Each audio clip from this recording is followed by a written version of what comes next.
So this is an interview with Larry King. Doesn't include Steve Thomas, but I thought there were some interesting things that John and Patsy said. I was reading over the transcript, and I was going to go through the transcript, but I was like, you know what? I should probably just go through the video.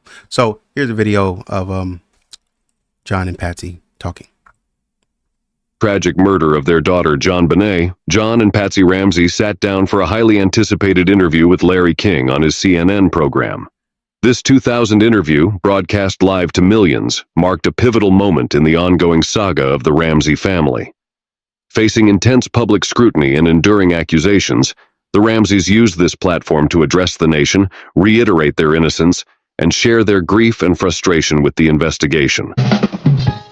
Tonight, they've lived with grief and suspicion since the murder of their daughter, JonBenet. And now, John and Patsy Ramsey join us.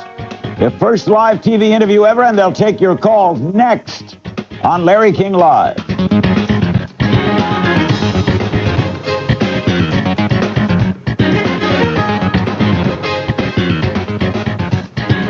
Good evening. It's a great pleasure to welcome the Ramseys to this edition of Larry King Live. It is a live appearance. Their book is The Death of Innocence, just published. They are the co-authors. They will also be with us tomorrow night. There's the cover of the book. This will be a two-night appearance, both evenings live. We'll be including your phone calls both night. And Greta Van Susteren of CNN's Burden of Proof will join us as well tomorrow night. We're going to get the whole story, as much as we can cover in 2 nights of programming. We hope to cover as much of it as we can. First on something directly current, and then we'll get into a little history. You had said recently in an interview that you were willing to take a lie detector test, and apparently the Boulder police are now saying, let's set it up. Will you do it? We were asked, had we been asked to take a lie detector test? We said no. We were asked, would we? We said certainly we would. We would expect it to be fair, and we would expect the results to be public. And then you would take, well, by fair, what's the determination of that, Patsy? Well, I think it has to be someone of national repute, FBI man, independent, a professional polygrapher. We've been told that this is a dangerous thing to take a lie detector test because they're subjective science. They're not allowed in court as evidence.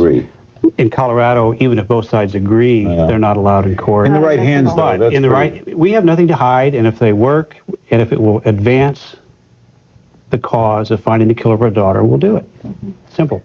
Before we get to the story, to be a suspect and live with the death of a child as a suspect as well, how do you get through that? Well, first of all, we have never been deemed suspects. Yeah, but the public regards you. We've been said to be under the umbrella of suspicion, whatever that means. What's that like? Well, it's kind of in no man's land, Is it no win? Well, we lost our daughter. That's the worst possible thing that could have happened to us. Anything that has happened in the aftermath pales by comparison. Let's go back to that night. It's December 26th, the day after Christmas, right? That's when this occurred. Mm-hmm. You spent part of Christmas Day at your friend's house. Give us a little history. You were in what business in Boulder? We were in the computer distribution business. We sold computer products to resellers who then sold them to users. Very successful, right? It was reasonably successful. Right. 2 children? Yeah. 2 children.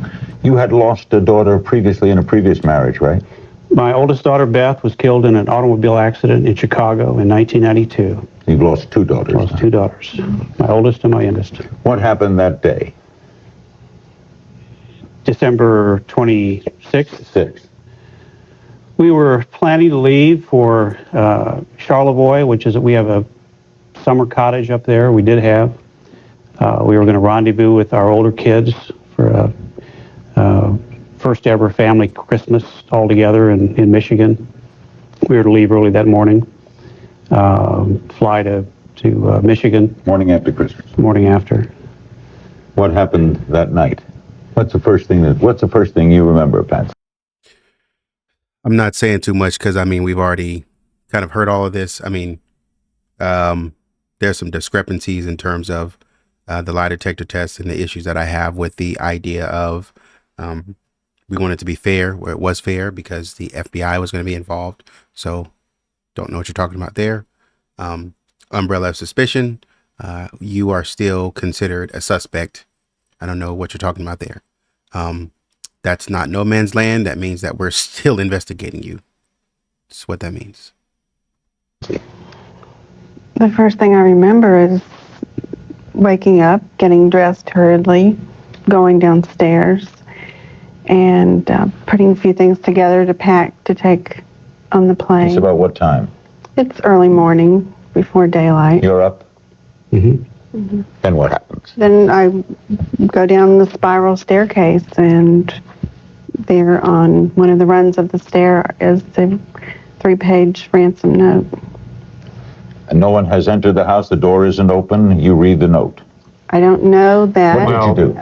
Oh, Well, I hurriedly read it, and didn't take long to understand what was happening, and I ran back upstairs and pushed open her bedroom door, and she was gone. Did you think you knew it was her by the note, right? Well, it said your daughter. Yeah. You were not concerned about Burke? Did you check Burke? Yes. We checked it really quickly. Yes. You brought the note to John? I don't remember. I tell you, you just, that You remember morning how you got the is so note? chaotic. You don't? I don't remember exactly, but Well, it was. I started screaming, there's a note, And you look in JonBenet's room, she's not there. What's the first thing you do? Larry, we don't remember.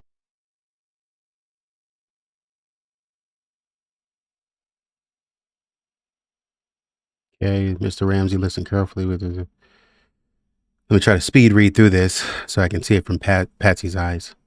Mr. Ramsey, listen. So I picked this up, and so I'm picking this up with the thought that this is from my housekeeper, who is supposedly snuck in my house at 11 p.m.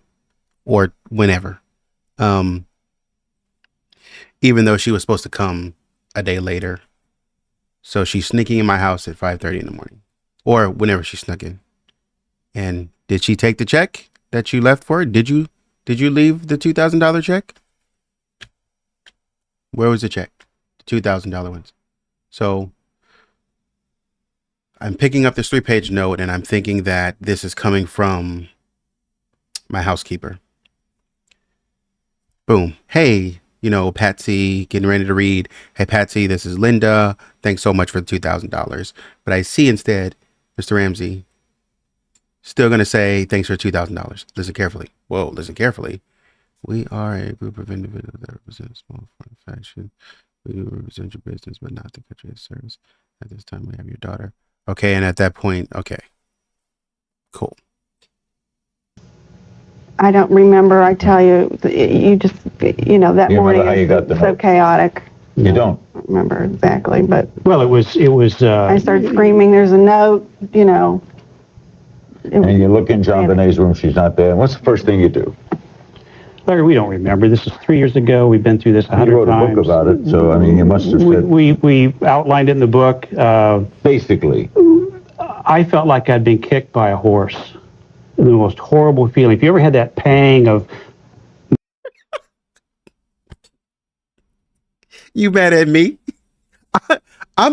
The man didn't ask him a crazy question. He just said, what'd you do then?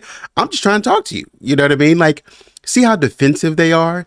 And I can only imagine it was that kind of defensiveness with Linda Arndt. I can only imagine that kind of defensiveness. I'm not asking you anything crazy, John. I'm just asking you, what did you do next? I don't remember, Larry. That was 3 years ago. Okay, I'm just trying to talk to you, man. It's an interview. Like, we're supposed to be asking questions. My God. And then you get mad.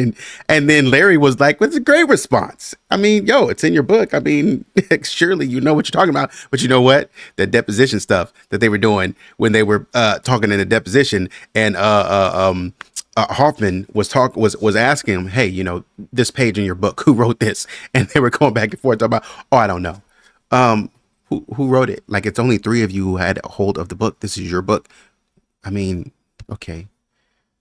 Missing your child in a shopping center just for a moment, that pain hit me squarely between the eyes, and it never left. It was a horrible feeling. you don't know what to do first. You don't know what to do. You're just panicking.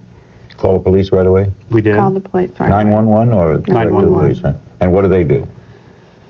They, a uniformed police officer arrived relatively quickly, and I said, like, look at Larry's body language.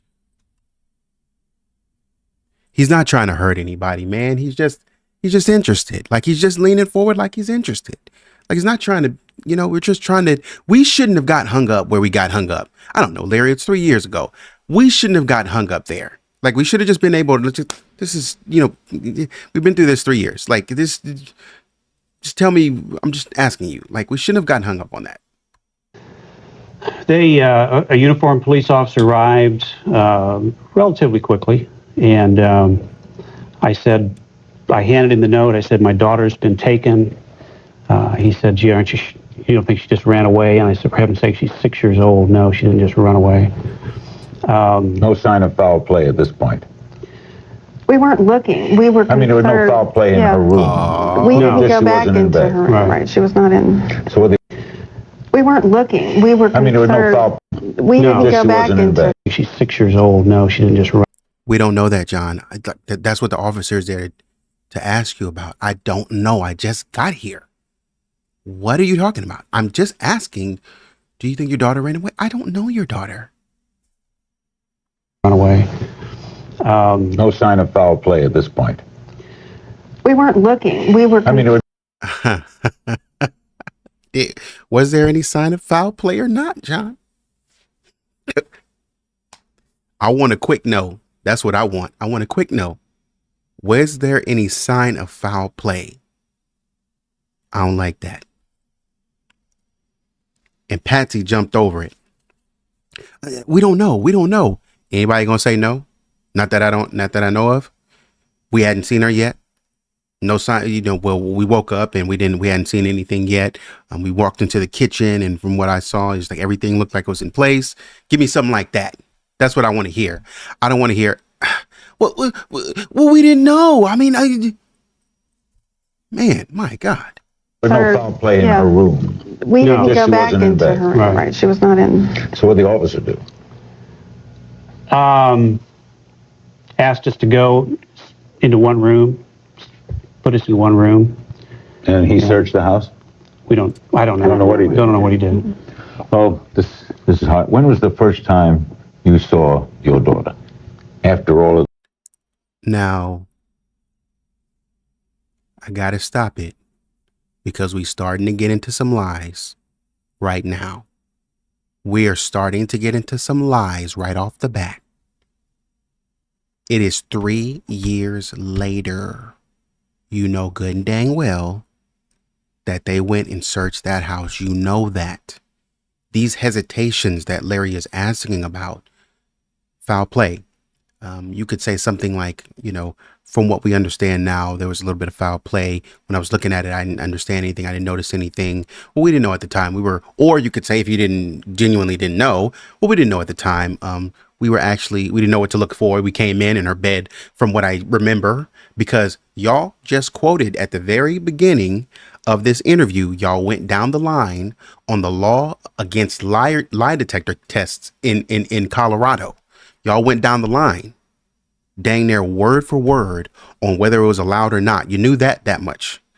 But now we get talking about when you went into JonBenet's room, what do you remember seeing? Oh, I don't know. It's 3 years ago. Okay. Any signs of foul play? I don't know. We got to specify. I don't know. That was in her room. Were there any signs of foul play in the room? We didn't go back in there. Yeah, just from what you remember, you looked in. Did you go in her room and I know you were looking for her. And you know what's funny? They say that they went in her room and checked for her, but they never detailed to me. From what I can remember, I've never seen them say exactly what they did in the room, what they checked for. She said she looked in, checked for JonBenet. JonBenet was gone. She didn't say, oh, I looked in, checked in the bed. The bed was, the sheets were pulled back. Checked under the bed. Checked behind the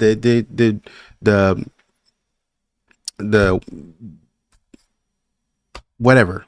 Checked in the closet. Checked checked in the bathroom, checked in the bathtub, checked on the balcony. She didn't say any of that. Like, they just said we checked. Checked how? Checked, what did you do? Like, there's no detail around a critical point. And I believe that you should have remembered that. Like, that would have been imprinted. If you would have read a note and it said, we have your daughter, boom, imprinted in my mind. And then I run upstairs to go check on my daughter, boom.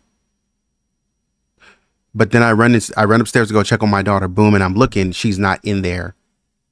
Where did you check? These are the questions that we need to know. Where did you check? Like, there's too much, like, there's too many missed steps in this story so far. This, you got the note. How long after this did you? Asked us to go into one room, put us in one room. And he searched the house? I don't know. I don't know what he did. Don't know what he did. You know he searched the house. It's been documented. You know that. It's 3 years later. You know he searched the house. Oh, this is hard. When was the first time you saw your daughter? After all of this, you got the note. How long after this did you see JonBenet?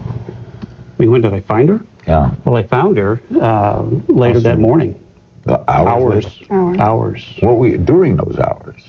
You thinking she's been kidnapped? Oh, absolutely. We thought we were dealing with a kidnapping. Fearing the worst? Police arrived. Absolutely. You don't know whether you're going to see your daughter in an hour, in a day, in a year, in 10 years, or never. It's a horrible feeling. Police combed the house? You found her. You did. Not they. You found her. What are you doing? Why is your language wrong? You found her first. What are you doing? They were everywhere. Apparently not well, but they I mean, did. they look down the basement, look everywhere there is you're supposed to look. Did they put that yellow thing they put around the house with the crime scene? No. It's a horrible feeling. Police combed the house? They were everywhere. Apparently not well, but... Oh, they were misaligned on that one. She said, oh, they everywhere. And he, not well.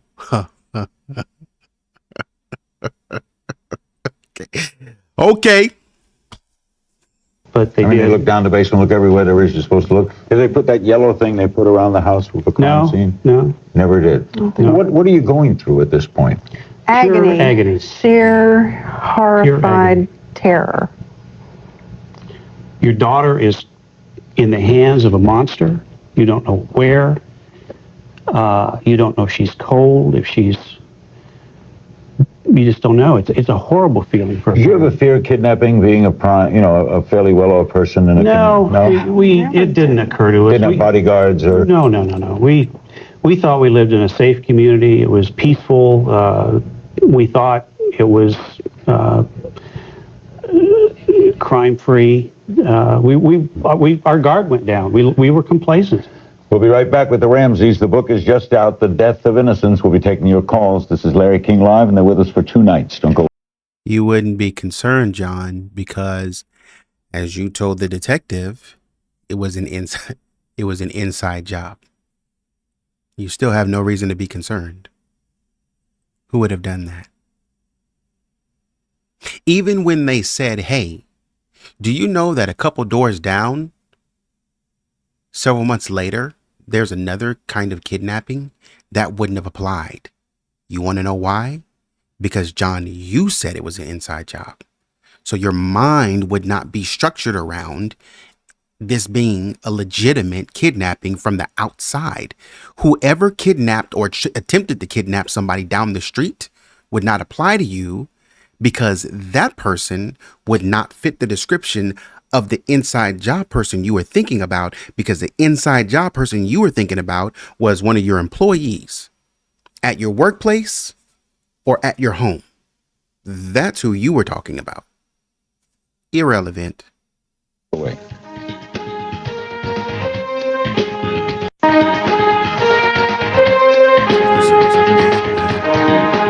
They've decided to tell their story. This is a live appearance for the Ramseys. Okay, police are there. Friends come over. What happened to Burke? Does he stay asleep, or do you wake him up and send it? What happens to Burke? Burke was in bed. We got him up. Don't remember what time, but we had him go to a friend's house. I told him his sister was missing. Told him the truth. Told him the truth. We didn't try to make it as easy on as we could, but he cried immediately, so he knew something seriously was wrong, and he went to a friend's house. And what are you doing, Patsy? You waiting for a phone call from the kidnapper? Is that what you... Right, yes. By that time, Linda Arndt had arrived, Detective Linda Arndt, and she was introduced to me by the first officer, French, who was there. He said, Mrs. Ramsey, if my child were missing, I would want Detective Arndt looking for her. So she came over. Yes. Did the FBI get called in? We were told the FBI was called. We kept asking, where are they? Why aren't they here? They were told, well, they're on their way. It takes a couple hours. And they, of course, they never came. Now, the toughest part of all, John, how do you find your daughter? I found her after Linda Arndt asked us to go through the house, look for anything out of ordinary, out of place. And I found her in the basement. Where? She was in a room that probably originally was a coal cellar. It was a 4 concrete walled room.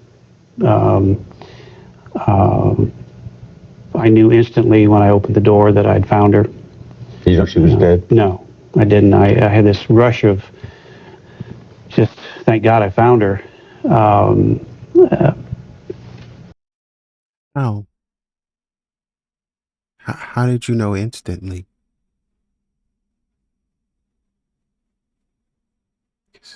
Fleet White said he looked in there, didn't see anything. But you said that you knew instantly. It was dark. How did you know instantly? Her hands were tied. She had tape over her mouth. I removed the tape immediately. I could feel that her skin was cool, and I feared the worst, but I still held out hope that she would be okay. And with the police officer in the house at that time, why didn't you you picked the child up, right? Yes. Why didn't you call a police officer to come right over and take care of her? I mean, this is my child. I loved her. Instinctive reaction. Where were you, Patsy? I was upstairs with You friends. told Patsy? I don't remember the sequence. I picked JonBenet up. I carried her upstairs. The police officer didn't complain about that? No. No, because usually... It all happened so Listen, fast. I found my daughter. This is, if you want to know how John acts or would have acted at a networking event as the chief executive officer, this is it. If you want to know how John and Patsy, conducted themselves in meetings with their friends, where some of the things seem exaggerated, this is it. This is how they react. If you've ever met that person who sort of overtells a story, this is it. They are a couple, if I could characterize them as such, they would be, in my mind, if I could put together something, or if I could sort of hypothesize in some way based on what I'm seeing, they would be a couple who, I don't know if you would say that they're trying to keep up with the Joneses. I think they would be the Joneses in a way, because they would be trying to set the standard, and they would be the couple that tries to portray their life being perfect. And when they do that, when you're that person, there's a certain way that you speak. There's a certain way that you express yourself. And this is one of those ways in which, look, you got to understand, these guys, and let's give it another story. John may have said something crazy to somebody. We're just, giving an example. John may have said something to somebody, and his best friend comes in and they're at work, and his best friend comes and closes the door and says, John, man, they're coming after you. They're really coming after you out there, man. What'd you do? And he's like, man, I had to do what I had to do, man. This girl was crazy. And then when you get the real story, you're like, yeah, man, she did start yelling, but they said that she started yelling like after, you know, you came up and, you know, pushed her. You know, that's why she was yelling. They said that she wasn't yelling just to be yelling. They said that, you know, you pushed her. And so she got upset that you pushed her. What can I do, man? She's crazy, man. Like I pushed her to get away. And it's just like this exaggeration of things. That's what it is. Daughter. hi, I wasn't going to step back I'm and the say, father. oops, I'm not going to touch this. This is a crime scene. I'd found my precious... No, because usually... It all happened so... Where were you, Patsy? I was upstairs with... And John is getting mad. Larry's tone has not changed. And John is getting mad. Larry's tone, like Patsy's doing okay. She's trying to cover for John. But John is acting like he's being attacked. John, nobody's attacking you. Like, we're just asking questions. Like, this is weird that you're doing this. With, You told Patsy? Because, like, look at, like, Patsy is in the pocket. Patsy's cool. She's cool. But look at John's face right here. A child. He's mad. And it's like, yo, what are you mad at? Loved her. Instinctive It's like you're smiling, but you're upset. reaction. Where were you, Patsy? I was upstairs. You hear that? At that time, why didn't you you picked the child up, right? Yes. Why didn't you call a police officer to come right over and take care of her? Daughter. This is my child. I loved her. Instinctive reaction. Where were you, Patsy? I was upstairs with You told Patsy?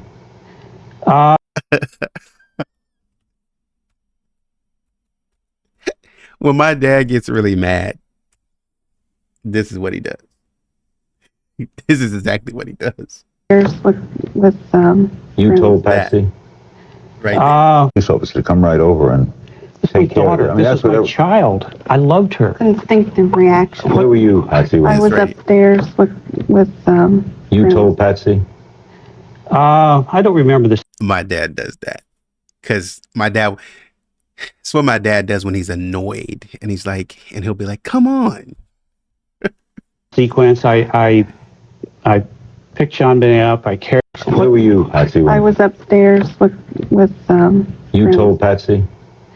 I don't remember the sequence. I picked JonBenet up. I carried her upstairs. The police officer didn't complain about that?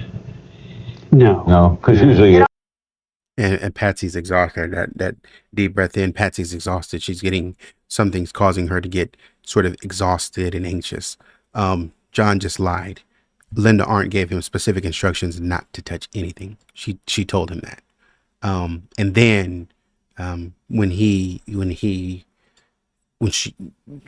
said lay him down, when he bought JonBenet up, she said lay him down. And so she was examining, and he went and put a cover over her. So the control of JonBenet had transferred over to Linda Arndt, but John was still trying to control what was done with JonBenet. It all happened so fast. I found my daughter. I wasn't going to step back and say, oops, I'm not going to touch this. This is a crime scene. I'd found my precious daughter. And thank God I found her. This is why I'm watching this video. When I was reading in the transcripts, and I was like, this can't be real. This dude just said, it's not like I'm gonna step back and not touch this because this is a crime scene. Huh. If a crime scene doesn't make you listen, if a crime scene doesn't make you step back, if not contaminating and respecting a crime scene doesn't make you stop, what will? This is why I have a problem with the DNA. When we get to talking about the DNA, if the crime scene doesn't make you stop, this is coming straight out of John's mouth, saying, I do not respect, when it comes to what I want, I do not respect legal procedure. When it comes to what I think is right, I do not respect legal procedure, period. Because Larry is like, hey, did you, because Larry is like kind of hitting him with, hey, did you allow the cops to step in? Huh? No, this is my daughter. Did the cop say anything? Look, I'm not going to stand back and stand out of the way and just, well, then John, you're telling me that you're imposing on the crime scene your will and what you want to do. And that's with people watching you. That's what you did when people were watching you. And Linda Arndt was feeling that energy. And that's why the crime scene was tense. That's why she described the crime scene as tense. Because she's trying to rebuff you guys and get you guys to stay in line and stay in place. And she's calling her backup saying, where are you guys at? You guys got to come on. I need some help over here. These people are getting rowdy and I don't know how to control them. So I'm trying to control them as best as I can. And there's a tension in the air because this guy is driving the tension in the air saying, I don't care if it's a crime scene.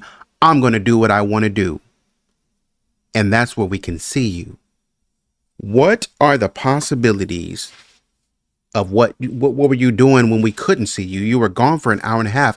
What were you doing then? I mean, you getting mad because somebody is checking on you, check your mail. What were you doing when we couldn't see you? Maybe you're doing the right thing, but we don't know that. Maybe you were cutting corners. Because if you bought that body up like that,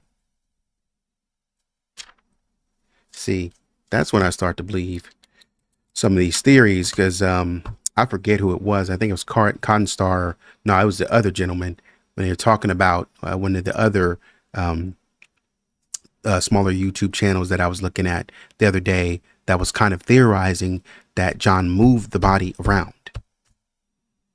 That was his theory. His theory is that John moved the body around and then placed it in the wine cellar later. And it's like, yo, with this dude imposing on the crime scene like this and telling us to our face that he has no regard when it comes to his daughter, it has no regard to like the rules of the crime scene and investigation. We've already started off on the wrong foot. Number one. Number two, we know that you have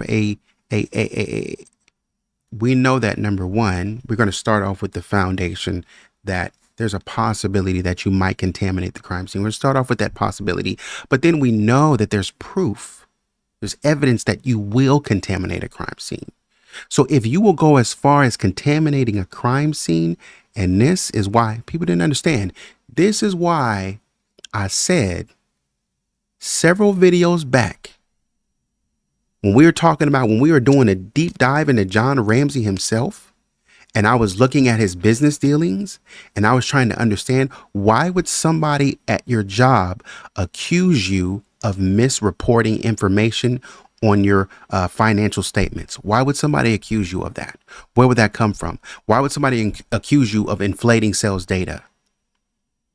Because when it comes to, and like I said, it's going to be consistent across the person. It's going to happen here. It don't matter if you're at work. It don't matter if you're at home. It don't matter if you're in the middle of a police investigation.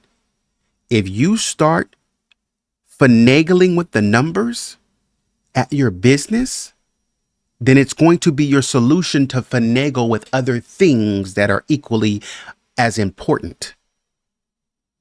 And that means when it comes to your daughter, and you're going to justify it. When it comes to your daughter, I have to justify the fact that something happened and I want to control it. Why would you need to control the crime scene, John? Just get out of the way and let the cops do their job. Like everybody in America does that. That's what everybody would do. I'm having a hard time. I'm genuinely having a hard time understanding why you would be inserting yourself if you're innocent, like you're telling me. Why would you? What reason would there be for you to insert yourself in the crime scene? So if I'm Linda and I'm doing my job, I'm filling out papers or whatever, and you're coming over to me and you're doing all this weird stuff, and I'm like, what's your deal, man? What do you want? Get away from me. That's what I don't like. Did you try anything to revive her? I took the CPR. tape off her mouth. I tried to untie her arms. They were very tightly bound. I couldn't get the knot undone. And then I picked her up and I just screamed. The kind of scream you scream in a dream when you're trying to speak, but you can't. It's just a scream. Did you see her too? I heard him scream. You never saw her? Yes, I did then see her. My friends I was in the TV room and I said, what is it? And they kept, holding me. Wait, I don't know what it is. One of our friends ran into the room and said, we need an ambulance. Tried to dial 911 and I kept screaming, what is it? And, then in just a couple minutes, then I walked into the living room. What did the police say? Did they say anything? Well, Linda Arndt was the only police person that was there that I recall. They all had left. The others had left. Well, I don't know. There were a lot of people there. It was a blur to throughout the you. morning. Yeah, It was a blur. We had victims advocates there. We had uniformed police. We had detectives. People were in the kitchen making sandwiches. I mean, it was chaos. People fingerprinting. There was fingerprint dust The everywhere. evidence crew was there. A little zoo-like. Night. Who was in the kitchen? Who was in the kitchen making sandwiches? On the crime scene. I don't even know why I'm asking that.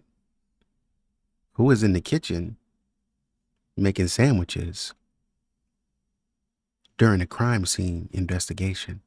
That's what we do. I've never heard that. I've never heard of people being on a crime scene making sandwiches. He said it so casually, as if that was okay and that's expected behavior. You continue to reaffirm to me that you don't know how to conduct yourself on a crime scene. Of course, we're not experts in conducting ourselves on crime scenes. We wouldn't know. But what I do know that the majority of people would have done is they would have got their behind out of the house and let the cops do what they need to do and let the cops get back to them with the investigation. No regard for the legal process in this particular case. It was a little zoo-like. And when I brought JonBenet up, Linda Arndt knelt over her and I guess felt for her pulse and looked at me and said, she's dead. Did you ever think, because what can you think at a time like this, why would someone send a ransom note, kidnap someone, and then kill them and leave them in the same house? Well, if the purpose is to get money. Larry, this person is a madman. It's a monster. They don't think logically. There's several key pieces of evidence that we think will lead us to the killer. Male. We think a stun gun was involved, so this person either had a stun gun or had access to one. The number 118 had significance to this person. 118,000 was the amount of the ransom note. That was picked for a purpose. We don't know what the purpose is. SBTC meant something to this killer. That was how the ransom note was signed. And this person was in Boulder, Colorado on December 25th. We're not looking for a needle in a haystack. Right. If it was your daughter's. I don't believe there's conclusive evidence of that. We don't know. Have you talked to the medical? Did they send you the autopsy reports? No. The police have not talked to us at all. We don't know what's been done. We don't know who's questioned you, right? Oh, we've questioned us extensively. But they haven't told you anything about, you have not seen a death certificate? No. No. You don't know how your daughter died? Well, We do. She was. That's the cause of death. That's the cause of death. But you don't know if any took place? It's not clear to me that there was. We don't know. It's one of those questions you don't want to know the answer to, frankly. In a minute, we'll talk about why it turns on them. The book is The Death of Innocence. Our guests are the Ramseys. Don't go away. We're back with the Ramseys. You almost immediately became suspects. Do you know why? Or the public perception of suspects? Well, was it because of the bathing, because of the... No, I think the tragedy... Way before that. The tragedy of this investigation was it ended on December 26th. Linda Arndt, the lead detective that was there, went on national television a few months ago and said, I knew the father did it because I saw it in his eyes on the 26th. I didn't act right. I was too calm, cordial. How did you react when she said that?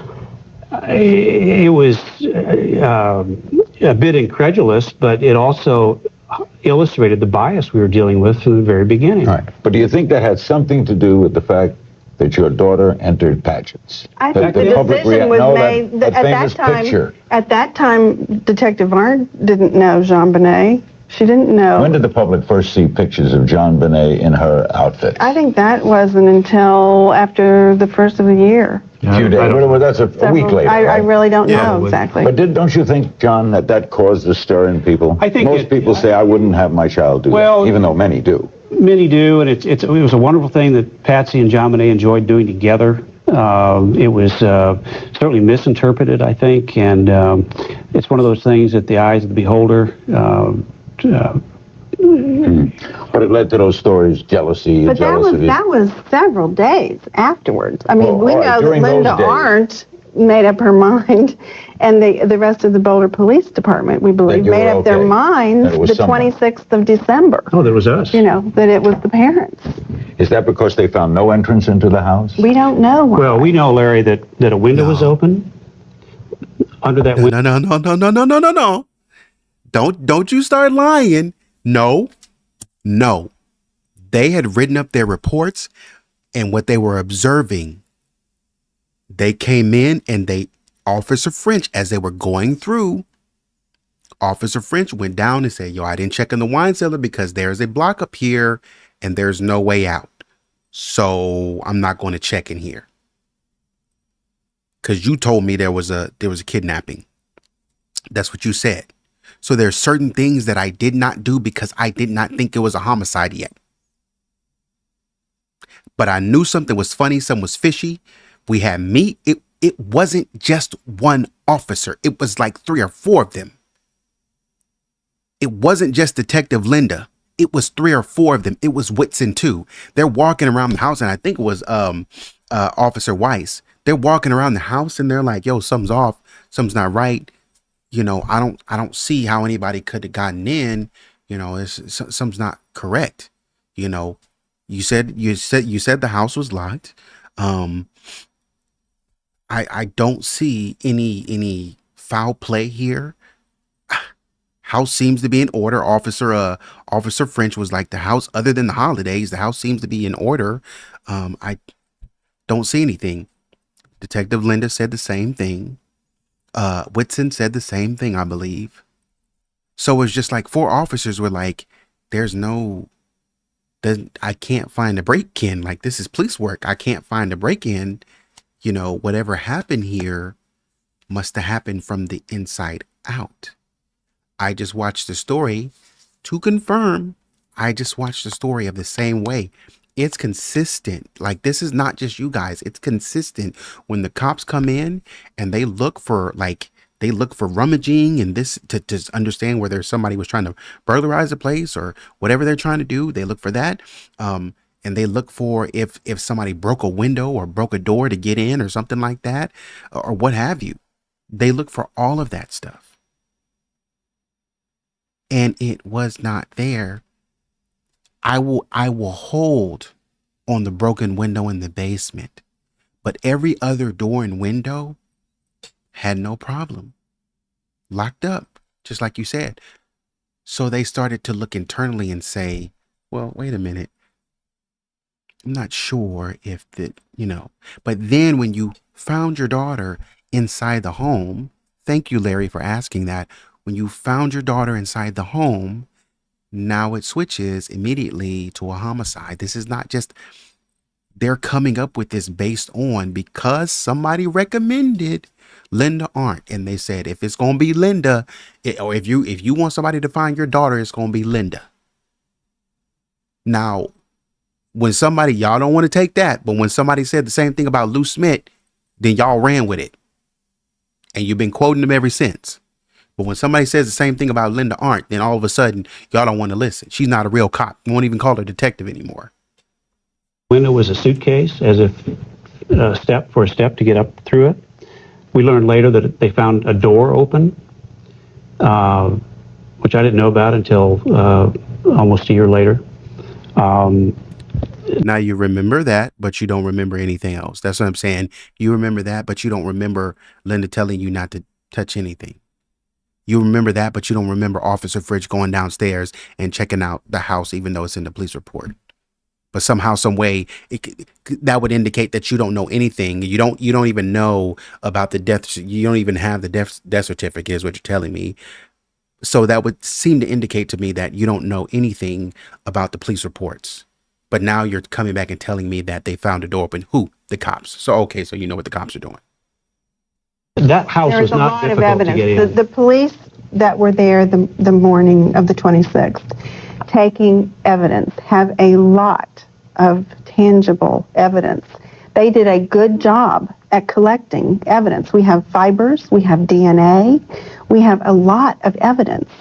The problem was that then they did not take the evidence to where it would lead. Why did they think it was you? Because the police always go after the parents. And we understood that after... The death of a child? Absolutely, 100% of the time. You go, really? Absolutely. Well, I think, in every case, parents are always suspected initially. And at first we were aghast at that, but then we understood that we needed to be investigated. The police but they stopped there. They didn't go on. Police say that you would only, you put guidelines up to the interviews. You'd only be interviewed together. Why? I don't remember. Is that not true? Guidelines. I don't remember. You didn't give them any guidelines?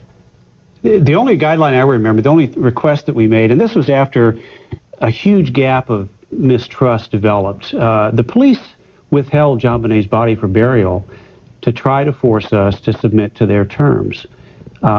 Which we were that the three of us be interrogated in the police station before we buried our daughter, and we were horribly offended at that. And this huge gap of mistrust developed. Let me tell you what develops in this as a father and what other people say, and the reason that I think that you're under this cloud. Most people would say, if I didn't do it and my daughter was killed, I'm talking as a father, and I don't like to bring myself into it. One, I'll answer any question. I'll take any test. I'll meet with you. I'll be there first thing in the morning. Catch the killer. I'd go nuts. I'd cooperate in every way. I'd go out with the cops. I'd give them my fingers. I'd give them my five. We did that, Larry. We did do that. We met with them on the fully in every way. 26th. We met with them on the 27th. We gave hair, blood, fiber samples on the 28th. We left. They say We stayed in Boulder, Colorado. We stayed there for testing for, until Why did they say you were uncooperative? Or some of them? I don't know. This is it's a what we need to do is get down to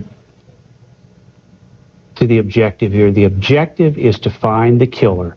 I can say a lot of things about what the police didn't do, and they can say a lot of things about what we didn't do, but let's put that.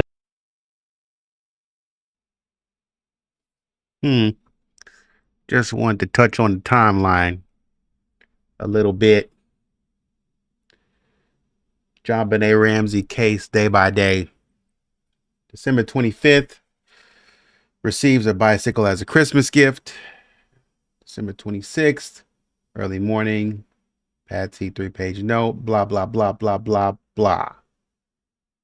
I see a skip on the 27th. Don't see it. See the 28th. It's coming from the CNN archives. The 28th, family goes to the Boulder police station to answer questions, give hair, blood, and handwriting samples. The 29th, though, and this is what I want to see, Ramsey family flies to Atlanta, where they used to live. About 30 Boulder officers assigned to the case. The only murder in Colorado City in 1996. Only murder. Dang. Try to calm certain concerns about a killer on the loose. Report surface that the Ramseys hired an attorney.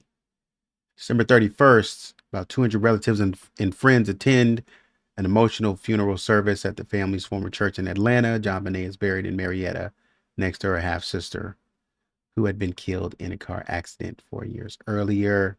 Then January the 1st, they talk with CNN. There's a killer on the loose, Patsy says. January 2nd, 5 Boulder police investigators arrive in Atlanta to search for clues. Boulder mayor downplays the prospect that a killer is threatening the city. And on the 4th, they skip town. They leave Atlanta and they, oh, no, okay. Okay, that makes sense. Because they did, some of the search warrants did say Charlevoix. So the police on the 4th, they leave. They say, we got everything we need here. And then they fly to Charlevoix to check on the summer home. I just need to double check that because, and I had to find it through this website. I had to find it through here, and this is biography.com /crime /JonBenet Ramsey murder investigation timeline. I had to find it through here by basically clicking on this link, and it'll take you there. So the Ramseys go and they give their everything, but that's on the 28th. Do that. We met with them on the fully in every way. 26th. We met with them on the 27th. We gave hair, blood, fiber samples on the 28th. We left. do they say We you stayed were- in Boulder, Colorado. We stayed there for testing for, until Why did they say you were uncooperative? Or some? I don't know. This is it's a what we need to do is get down to the objective here. The objective is to find the killer. I can say a lot of things about what the police didn't do, and they can say a lot of things about what we didn't do. But let's put that aside. Let's put politics aside. Let's put egos aside. There is a dangerous killer loose. We believe this killer, if he's still alive, will kill again. It's time to get on with that. You're worried for your other boy? Yes, I'm worried. Worried for neighbors? I'm worried for this entire country. There is a killer walking around out there someplace. Lou Smith tells us that we That's can... a detective, right? Detective Lou Smith is the only homicide investigator that's ever looked at this case. And he says definitively that there is enough evidence to find this man, but the public needs to know it. It's been. Why would the police not want to solve that? Why wouldn't they? Oh, I think the police are passionate. That it's you? They're passionate that it was one of us. We'll be right back with more of the Ramseys. We'll go to your phone calls in a little while as well. This is your program, too. Don't go away. You skipped town and ran to Atlanta is what you did. You ran to Atlanta and you did bury her. You did bury her. But you were complaining that they were trying to withhold the body and wouldn't let you bury. You buried her on the 31st. I think the 31st. That's right before, that's New Year's Eve. That's crazy. That is crazy. You buried her on the 31st on New Year's Eve. That means like you up, boom. So like on the 26th is when we found out everything. And we found out late in the afternoon, like 1 p.m. So we got to get our legs under us. That means we're going to be on the crime scene all night. 27th, don't see anything. As you said, I don't see nothing. On the 28th is when we got a hold of you and say, hey, let's go. We know that, Bynum told us that, Michael Bynum said that he was acting as an attorney. He was there.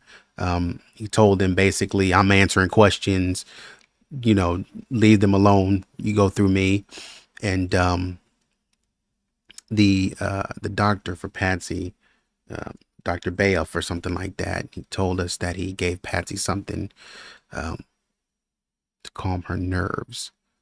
But anyways, the 29th, I think you guys stuck around for answering questions and stuff like that. But on the 30th and the 31st, that means that you guys would on the 30th have flown to Atlanta and got settled and then turned around and buried JonBenet.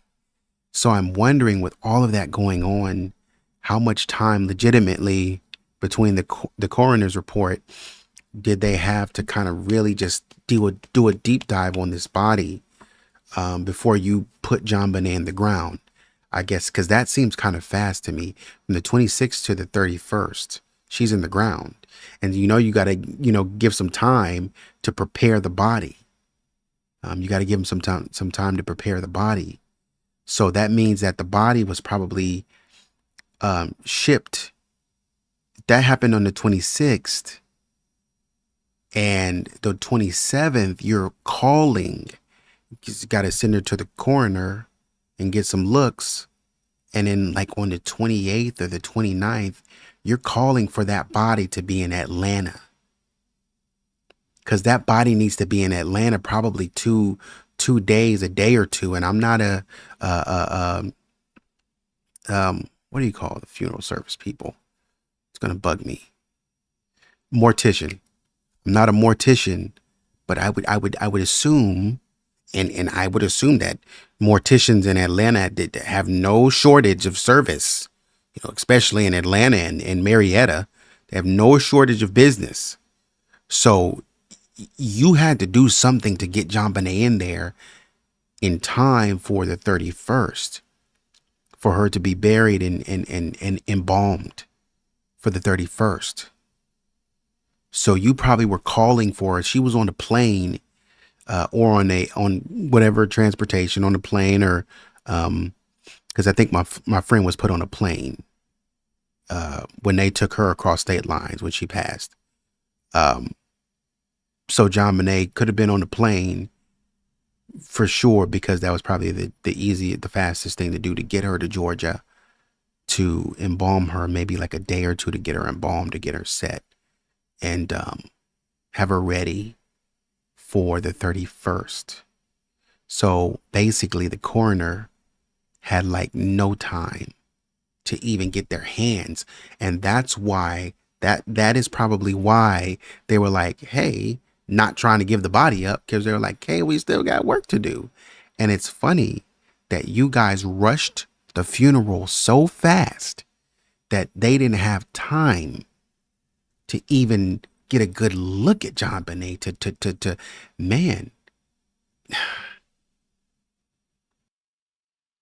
Well, if we allow,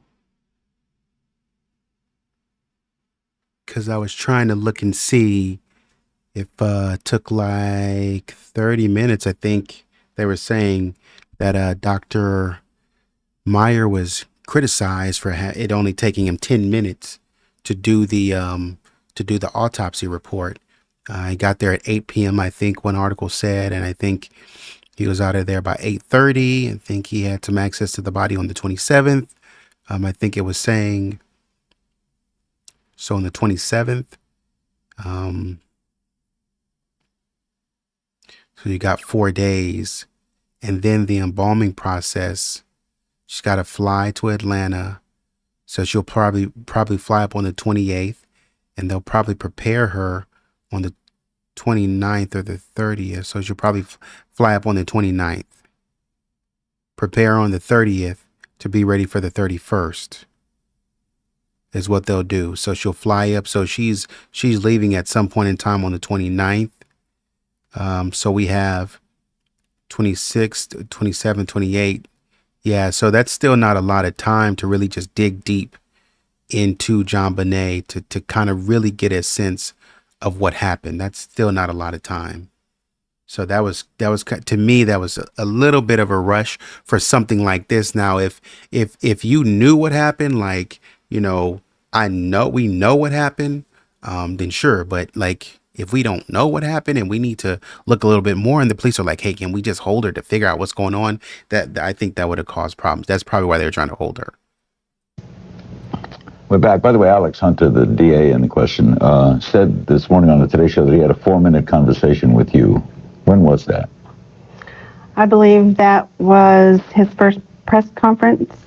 You were there, or he spoke to you before it? I was not at the press conference. I was in a conference room listening to the press conference and was so moved by his determination to find the killer of my daughter. I asked my lawyer, who was there with me, I said, can we get him on the telephone? And he looked at me and said, what do you want to say to him? And I said, I want to speak with that man. Please get him on the telephone. And I said, thank you. As a mother of a murdered child, thank you for your willingness. I mean, he looked at that camera and said, "We will find you. We will find you." You like him? I like the fact that he's determined to find out who did this, and he wasn't going to rubber stamp the police decision, that it was John and was me. That was another thing that hurt you, John. I mean, press-wise, lawyers, PR people. Why? That was a really awkward. Just sit. I want you to sit through that. Just sit through that. This morning on the Today Show that he had a 4-minute... That was a really awkward exchange. It's like some of that stuff was extra and didn't... conversation with you. When was that? I believe that was his first press conference. You were there, or he spoke to you before it? I was not at the press conference. I was in a conference room listening to the press conference and was so moved by his determination to find the killer of my daughter. I asked my lawyer, who was there with me, I said, "Can we get him on the telephone?" And he looked at me and said, "What do you want to say to him?" And I said, "I want to speak with that man. Please get him on the telephone." And I said, "Thank you." I don't understand why she ends her sentences like that. Like, why'd she end the sentence like that? I need to speak with that man. Like, why you gotta end the sentence like that? Why does it have to be that awkward? Thank you. As a mother of a murdered child, thank you for your... She hesitated on that one. That one hurt. Your willingness. I mean, he looked at that camera and said, "We will find you. We will find you." You like him? I like... Yes, I like him. He's cool. Don't make it awkward. Don't make it weird. I'm not meaning you have some sort of romantic interest. I'm just saying, so you like him. You think he's cool. Yes, absolutely. I love what he's doing in this space. I love that he's looking for my daughter. Like, there's this hesitancy, like, to try to clarify 10 million things. And it's just like, do you like him or not, Patsy? I mean, I'm not trying to back you in a corner. I'm just asking if you like the guy. The fact that he's determined to find out who did this, and he wasn't going to rubber stamp the police decision, that it was John and was me. That was another thing that hurt you, John. I mean, press-wise, lawyers, PR people. Why? Why'd you need a lawyer? We didn't bring in lawyers. A good friend of mine who was at our home where we were staying, delivering food, sensed that something was wrong and needed to be done. He took me aside and said, "John, would you trust me to do some things here that I think are necessary?" I said, "Yes, I would." He requested that we have counsel. And at the time we said, "What do we need lawyers for?" He said, "Well, I think it's prudent." So what do we need 2 lawyers for heaven's sakes? He said, "Well, that's the way the system works, is each person has to be represented by their own attorney." And what Mike saw became painfully and publicly clear when Linda Arndt told us that they were out to on get national TV they're out to get us. Okay. But there are some who might have said, "I don't need any lawyers. I didn't do it. I didn't do it. Just didn't do it. That's what we said. I don't need lawyers. I don't need PR. I don't need nothing. I didn't do it." Let me clarify one of the things. PR We didn't have a PR. You never did. Oh, No. that was a... That was a myth. Our attorneys hired a media information person. They were getting 300 phone calls a day into their office. They couldn't cope with it. They hired someone that could be a focal point for all these calls from media. That got translated by the media as a public relations spin doctor. You did that one interview with CNN and then stopped doing them. Was that a mistake? Should you have done more? Or was it a mistake to do the CNN one? Hindsight's 20/20. What is your hindsight? My hindsight is I never should have moved to Boulder, Colorado. I mean, if you're going to go back, But you can't do that. You have to start with what we have now. We have to move ahead. We have to try to find this killer and get him off the street. How'd you react, John, when people said you weren't mad enough? You didn't... What? I never should have moved to Boulder, Colorado. I mean... Why not? Was that ever in consideration? Why not? Why are we being so... Why are we going... Why are we... What?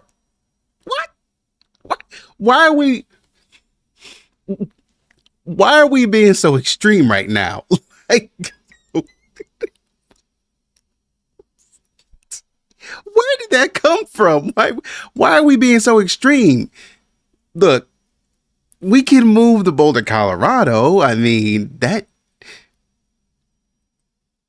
Did you have an opportunity in Atlanta is what you're telling me? You guys argued about going to Colorado, didn't want to do it. Why are we being so extreme right now? Like, what is that about? How would this have guaranteed that this would not have happened to JonBenet? So you're saying that there's some sort of motivation. So somebody in Colorado, we don't have people like this in Atlanta, but somebody in Colorado did this. You know, if we would have never come to Colorado, you know, then this wouldn't have happened to JonBenet because there are evil people in Colorado. And that's what they're mad at Patsy about. Because you're accusing us of being dangerous and we're not. We only had one murder in 96 and it was you. So don't blame this on us. You're the problem. That's extreme. If you're going to go back, you know, but you can't do that. You have to start with what we have now. We have to move ahead. We have to try to find this killer and get him off the street. How'd you react, John, when people said you weren't mad enough? You didn't appear angry, hurt, really whacked. I mean, you lost this beautiful little girl. You'd lost a daughter before in your life. I mean, we all look at it from our own perspective. Talk to him, Larry. Please talk to him. Come on, paint a picture for him, Larry. I love it. Different personality. Well, I would be berserk. Larry, inside I was berserk. I was crushed. I didn't want to live. Right. I couldn't breathe. I couldn't think. It's the most horrible feeling. I've lost two daughters, and for people to tell me he didn't act right, I take great offense to. I think I could write the book on how you should act. With my first daughter, it was an accident. They were on their way to a museum at noon on Friday, and they got hit by a truck. Both her and her special friend were killed. JonBenet was taken intentionally by another human being. That is far worse to deal with. Does your gut tell you it's someone who knew her? I don't really think they have a gut on something like this. Why you? Why her? I don't know. We told the police when they first asked us, who you have any ideas? We said, look, we don't know anybody this evil. This was Getting kidnapped is far worse than being hit by a truck.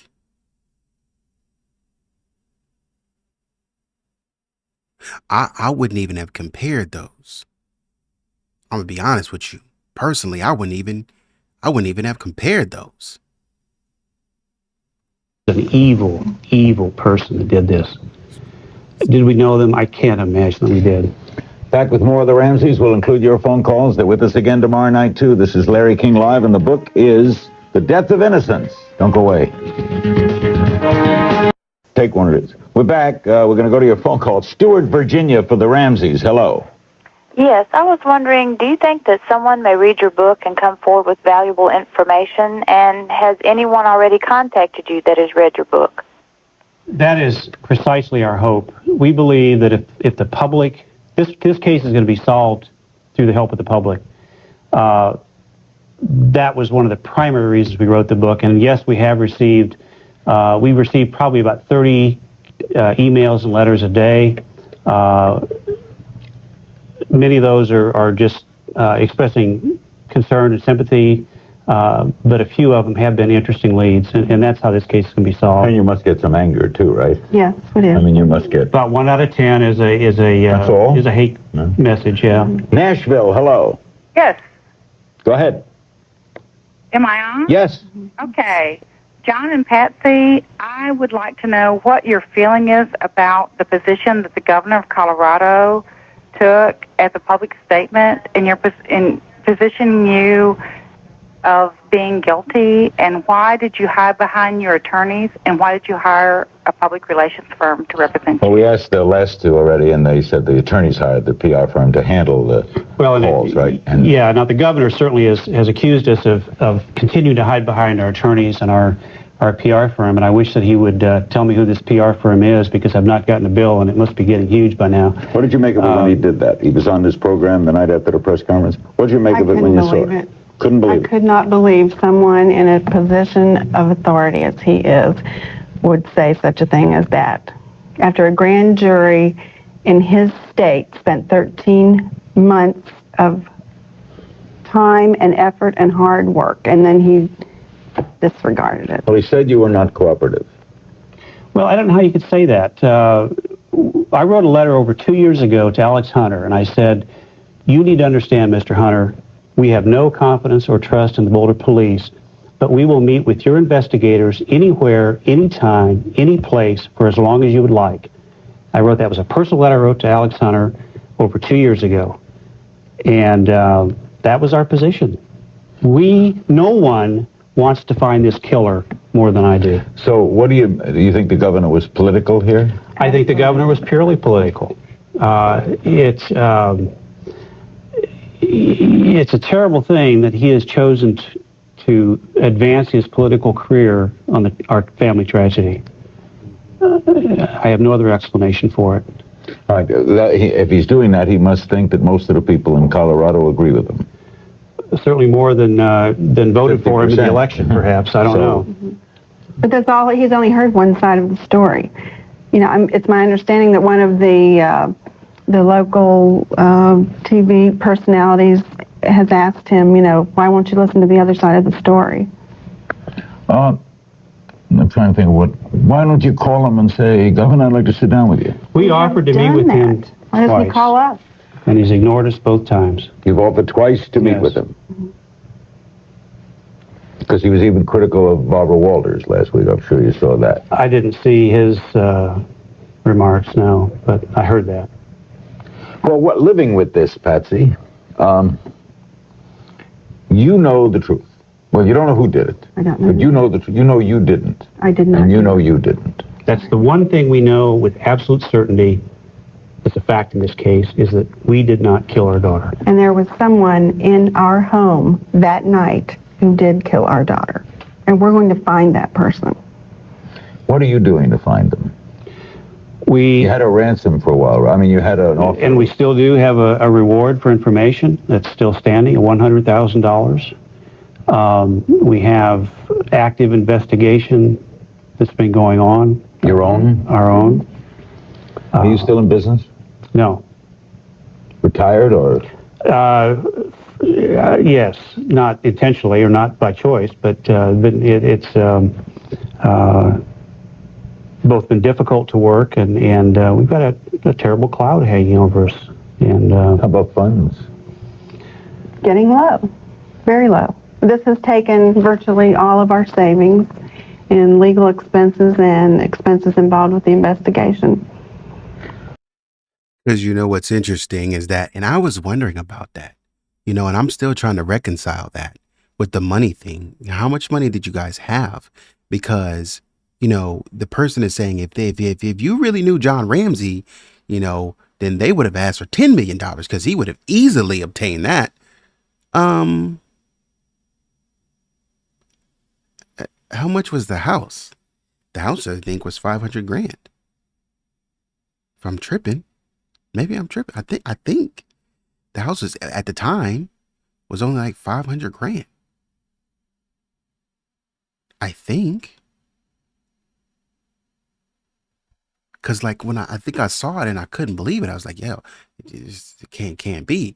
Cause I think that the going rate for the house right now is supposed to be like $1 million or something like that, into, you know, something. And so I think, you know, in 96, 94, probably when they bought it, or whenever, it was like a $500,000. So if this guy is worth $10 million, like what was his salary? Because if they bought that house and then they had a house up in Charlevoix, but his bonus, I guess I'm confused because his bonus was so low.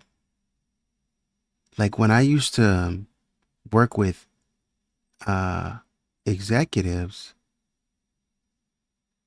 man, they would be making somewhere between like 250 and 500.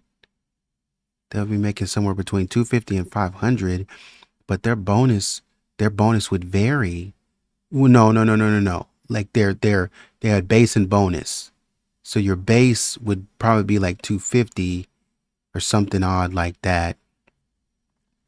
And maybe we do the bonus would vary maybe like somewhere between 5 and 15, 5 and 20%. Maybe.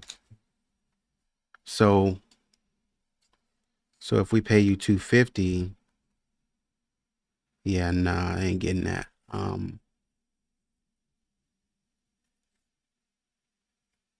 Cause I feel like maybe somewhere like 10%. Yeah, something like that. Cause I feel like their bonus would be somewhere around, oh, it was 5% bonus. That's what it was. So it'd be like 12 and a half. So if we paid them 250 and their bonus was like 5%, it'd be 12.5. It'd be 12.5. But then, so if that's the case, if we assume, and so if his bonus was 118, standard bonus in the industry might be between 10 and 30%. So if he was at 118K, let's just start off with 5. If 118 was if 118, if his bonus was 118K and we take that 5%, then his salary was 2.3, rounded up $2.4 million. If we instead say his bonus, he got a 10% bonus, then that would make his salary 1.18 million.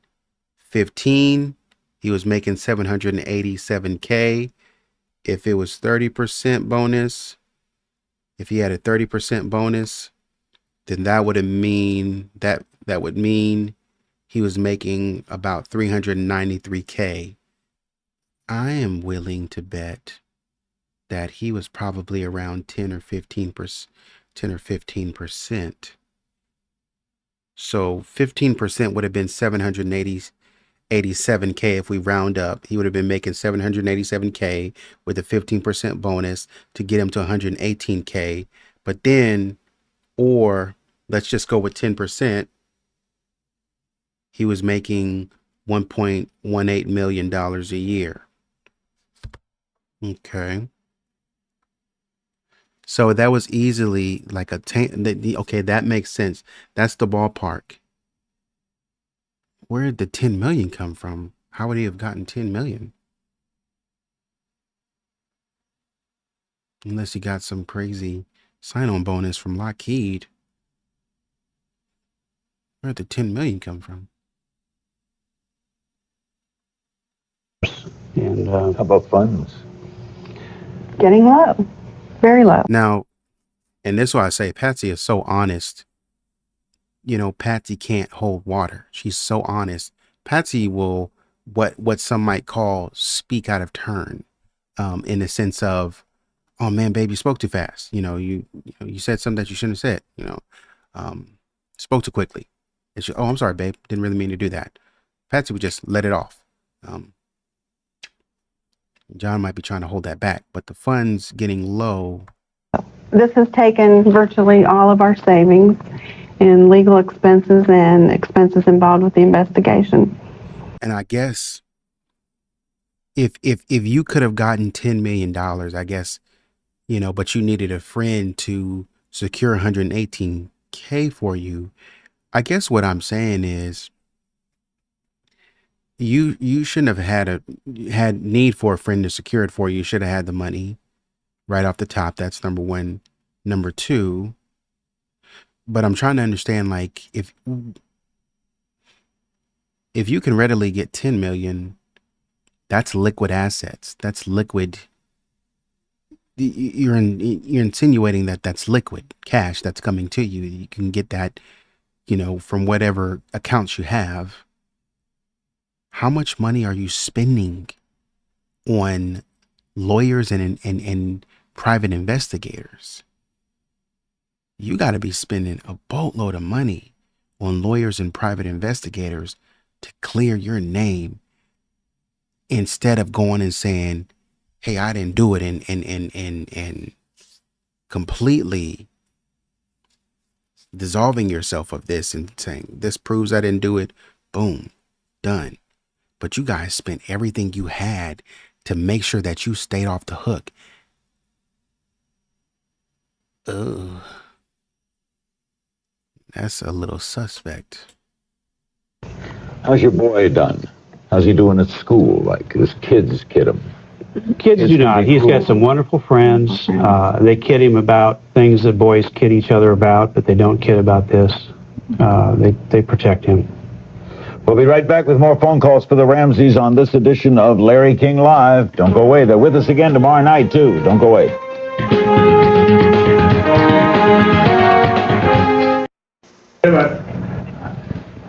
We're back with the Ramseys. This is a picture of their daughter that you carry, right? Yes. This was pre-kindergarten, age 5. You carried her with you all the time? Mm-hmm. Look at it a lot? I do. You carry one? A couple things before we take another call. Some people ask why you didn't search the house right away. Run through the whole house right away. We thought we were dealing with a kidnapping. We really did. So there's no sense in looking. Yeah, I mean, I wish I had, but we didn't. In the book, you write about the suitcase in the open basement window, but the police say you never told them about it. Oh, that's false. I told Linda Arndt that I found the window open and I found a suitcase under the window. They have photos of this in their crime scene photos. Crystal Lake, Illinois. Hello. Hello. Hi. Go ahead. Oh, my question was, why didn't you check the whole house immediately instead of waiting till later when you were asked to check the house? I just answered that. They thought there was a kidnapping, right? Right. Well, we thought we were dealing with a kidnapping. We had a ransom note. Her bed was empty. We just assumed that's what happened. The police right away were getting the lines ready to be, tapped so that when the call came that we would be ready. And Linda Arndt was going over with John, the procedure for all of that and what would happen next. So, The note said not to call 911, right? Which you did anyway. You had no choice. We couldn't have sat there. The note also said, I will call you tomorrow. We didn't know if tomorrow was that day or the next day. We couldn't have waited. We'd have gone mad. Police also say digital enhancement indicates that Burke was awake and asking questions when you called 911. Well, some police claim they think they hear that. We would challenge the police to release that tape. Make it all public. Let's make it public. We'd like to hear that tape. We've never heard it. That is not our recollection of what happened that morning. And as you said earlier, you would make your lie detector public. We would insist that it be made public. If we're going to do it, let's make it public. Make everything public. I said, you want to see an interview? Publish the interview that I had with Tom Haney. Let's talk about. Who's he? He's the detective, homicide detective from Denver that interrogated me for 3 days. The governor, I believe, said that Barbara Walters was too soft on us. I said, well, why don't you take a look at Tom Haney's interview and see how soft an interview is. Was he accusatory throughout the interview? Oh, absolutely. He was, and, rightfully so. He was trying to, Well, the police don't have a vested interest here, do they, John? I mean, they sincerely believe you did it. You don't think it's a concoction? Oh, no. I don't think there's a conspiracy. I think it's based on inexperience, gross inexperience. These people have no homicide experience. Their leadership had no experience in this. They concluded very quickly that it must have been the parents because the parents always do it. And that became their theory. And they spent 3 years investigating us to try to prove that theory. That conclusion was reached before any of the evidence was even looked at. But I guess the feeling that I'm getting during that segment after the call, after the woman called in and asked a question, just this entire talking is like, I feel like I'm like no longer on solid ground. Like I feel like I felt when I was watching the Crime Junkie podcast, when I was watching Ashley Flowers and John was talking, Like I felt like I was no longer on solid ground. Like, and that's how I feel now. I feel like I'm just like in the air. Like that's the only way I can describe it. I feel like I'm just in the air and I'm floating on like nothingness. I'm floating on just a bunch of things being said that some things I can pick off automatically that are like, I don't think that's true. And then like other things are just like, well, I'm not so sure that that's true, but I'm not going to be nitpicky about that. I'm not going to question that. I'm just going to let it be, because it's like you don't want to touch on everything. You don't want to nitpick everything, but it's getting so convoluted that you're just like, man, like this story is not cohesive. Like it's just, I'm trying to find the bond. I can't find it.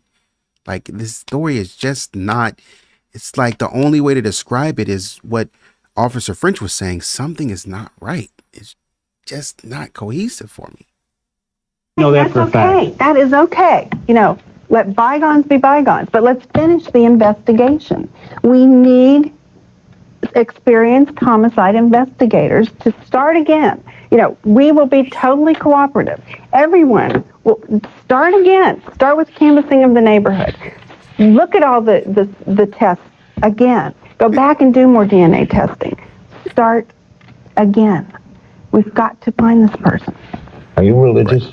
Yes, very much so. Absolutely. If we didn't have our faith in God and the Lord knowing what the big picture is, we wouldn't be able to be here Thing like this doesn't cause you to doubt that? When my daughter Beth was killed, it caused me to doubt it. The first words out of my mouth was, there can't be any God. How could he let this beautiful 22-year-old child who had so much to give die? And I did a lot of thinking, and I was better prepared, I think, spiritually when JonBenet was killed. Really? Yes. Because of that growth in faith? Yes. Because one would have think someone that age, that brutally, the question would have been asked doubly. We have to know and believe in our faith that we will see JonBenet again. She is in heaven with our Heavenly Father, and one of these days, John and me, we will be there. We will be there with her, and we live for that day. That's what keeps us going. And Burke, right?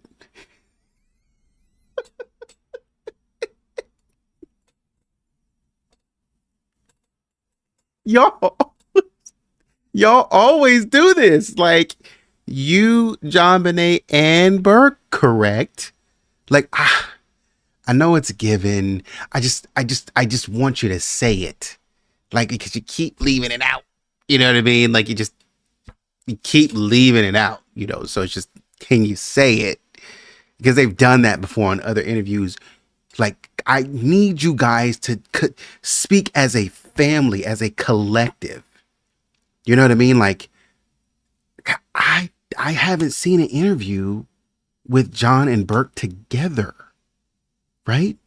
I haven't seen that. Like, when Patsy went off the scene, when she passed, that would, like, now John is just flying solo, doing an interview with Burke. I want to see you hug Burke. I want to see evidence of continued affection for Burke. And I don't see that. I think I've seen like one picture of them hugging. But it's like after that, it's just like, where is the love? I understand that, like, I understand that John might not be that type of dad. My dad is not that type of dad. You know what I mean? But something like this, I would expect more love to be in some of the pictures, and I would expect to see you guys together more. It almost seems to me as if John got married and took off with his wife, and then Burke is doing his thing. That's what it seems like. It feels like John is closer to John Andrew than he is to Burke. It feels like Burke is on an island right now. What it causes you to do, Larry, is to think, what in the world is the purpose of life? Life's tough. I think the purpose in life is to prepare us for eternity. We'll be back with our remaining moments with the Ramseys for tonight. They'll be back tomorrow night for a full hour with more phone calls, and Greta Van Susteren will be with us as well. This is Larry King Live. Don't go away. I wanted to show you this picture again, which John carries with him. This was about a year and 2 months before she was murdered. JonBenet at age 5 in pre-K, pre-kindergarten, right? Why did she do the pageants? She loved it. She liked it herself? She would see? She Somebody loved was an it. entertainer. She was an entertainer. She was I a think you said performer. that one. She wanted to, She loved to entertain. and you encouraged it. Absolutely. Were you a stage mother, honestly? Probably. Yeah, in other words, What's wrong with that? I mean, you went with her to all the pageants, and Oh, yeah, we had a ball. Had a great time. did you go, too? I used to go to the talent piece. Each one of these little pageants had a talent competition, and I used to tell JonBenet, that's the most important thing, is your talent. And she used to tell me, Dad, I really worked hard on my talent this time. And she always won. She was a very talented little girl. So I always went to see her talent performance. Do you often carry the sight in your mind of her the last time you saw her? I do, and it for a long time was burned in my mind, and it was a horrible memory. And I tried to replace it with how I knew JonBenet when she was alive, and that's why I carry her picture. That's why, and it's slowly fading, but it's still there. You are an internalizer, right? So that we don't see you weep on camera, and you don't... Grief is a private thing. I weep. I've wept a lot for both my children that have died. I still do from time to time, but it's private. You're more emotional? I'm emotional. At 2 o'clock in the morning, I wake up and I think of JonBenet, and I think that someone was in my home in the middle of the night. Why didn't I hear something? Who did this? How could this have happened in my home? That's the hard times. Have there been any other murders in Colorado of children? Any others? There was a murder almost a year to the day later in Boulder of a young 22-year-old Colorado co-ed. I don't know. Bludgeoned in the head, petite blonde. Is it connected? I don't know. Highly questionable. Do you look at people funny? I mean, I look at every person. Suspicious of... I look at every person and wonder if, particularly when I'm in Colorado. When we went back to Colorado, Burke finished up his 4th grade year, I would just, walk down the sidewalk or be driving along and look at every single person and wonder. Do you worry about Burke at all, going to school? He went back to school, right? Yeah. To worry about him? But we had safety precautions. I would not let him go back to school in Colorado without safety precautions. So you had people We had a watching 911 system put in the school. We had professional security on staff on the premises, and we had parents who were watching around the clock. By the way, you say you never saw the FBI that day. Did they eventually get involved? Were they No. Never got there? I don't think they were ever allowed to be involved, which was horribly frustrating. Kidnapping, aren't they the first ones? I wish I'd have called them first. Now look at the experts involved. They've been on this show: Dr. Henry Lee, Barry Scheck, the FBI Child Abduction Serial Killers Unit, labs of the FBI, CBI, Cellmark Diagnostics. You would think we'd come to something already, wouldn't you? You would. That's frustrating to all of people. Absolutely. It's frustrating to the police. It's frustrating to us. It's frustrating the public. The public needs an answer to this. They cannot bear to think that there's this kind of a monster that's still loose. No, I'm good. We're not worried about anything. That's on y'all. Like, that's y'all's kid. Like, we would be good. Like, if what we would want is for there to be full cooperation from the get-go with the cops. Like, at the end of the day, that's your child that this happened to. Like, so we would be worried for you first, for your mental health and for your benefit and for your closure, that you get the closure you need. Don't worry about us. It's on you because you're the parent. You're closest to the situation. Secondarily, though, we would want to know what happened so we could know how to protect our own, and we could kind of maybe create laws or policies around this kind of thing to just be able to watch out for this stuff. Maybe we could kind of create the JonBenet law or something like that that would deal with this kind of, sneaking into people's house. Maybe we sort of enact safety measures and stuff like that, around children and their homes and stuff like that to kind of further protect. But, don't worry about us. Like, parents first. Worry about how you guys need to get closure and get to the end of this. Don't worry about us. I think that's one of the reasons there's a rush to judgment. They wanted an answer to this. This is a horrible thing. The law and order starts and there's a verdict in an hour. Right, That's exactly. right. It's 6 o'clock news. Yeah, we want that. We want Yeah. that desperately. See you tomorrow night. Absolutely. It's the first. Thank you. We'll Larry. be here. The Ramseys will be back tomorrow night. Their book is The Death of Innocence. Greta Van Susteren, who is a lawyer as well as a program host on Burden of Proof, will sit by me, and we'll both pop questions. And, of course, we'll take a lot of your phone calls, and we'll show you some interesting graphic shots that we've taken as well.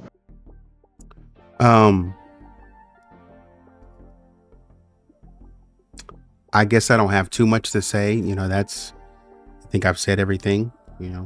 Nothing that I say will probably be new or just be rehashed. It's just, I don't feel comfortable. I feel a level of discomfort is where I'm at.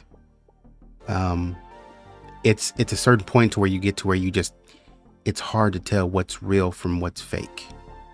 Because your brain is wanting to give the benefit of the doubt, but it's like, yeah, but this that I read over here is telling me the opposite. So it's just like, I don't know if I can really trust anything you say.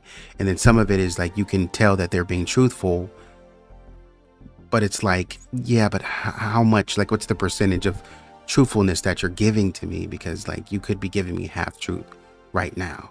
Like, that would be plausible for you to be mixing in a half truth right now. Like, because if you didn't do it, but you're protecting somebody who did, then there'd be a lot of half truths interwoven into this. That's just my only thing. So, but anyways, that's the video. Like, share, subscribe. Let me know what you think in the comments, and whatnot. But until next time, take it easy.